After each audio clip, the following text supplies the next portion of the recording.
Weer een aflevering van In mijn eentje op pad en deze keer gewijd aan 5 jaar RTV Scheldemond.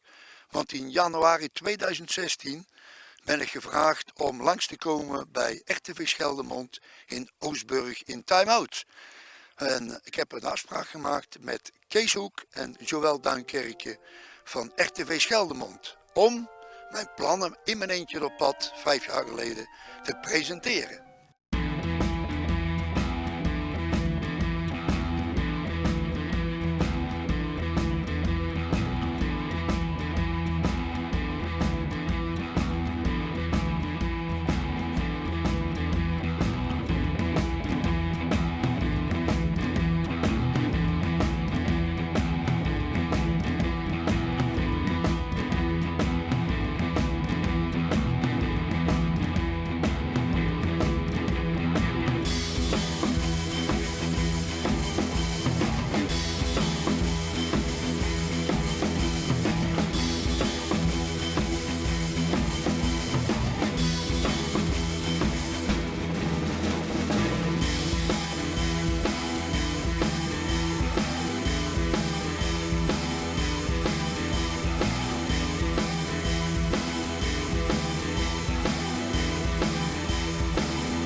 Beste kijkers en medewerkers van RTV Scheldemond, dankjewel voor het trouwe kijken en de medewerkers natuurlijk voor de fijne samenwerking van de afgelopen 5 jaar.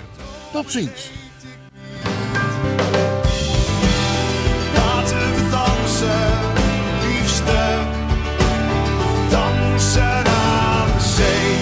Laten we dansen, liefste, dansen aan de zee. Een afscheidswals aan de waterlijn. Dansen aan de zee. 1 voor je tranen, 2 voor de mijne.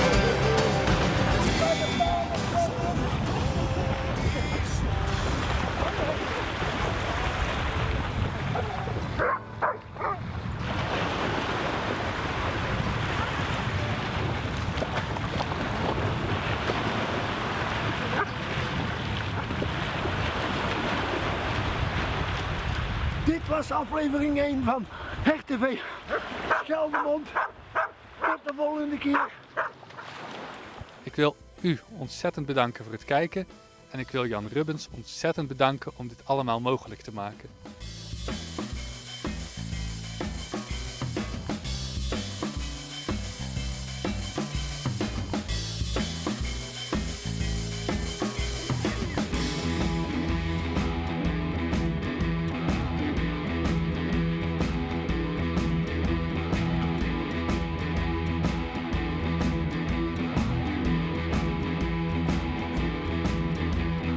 Als we alleen dromen, blijft het een droom.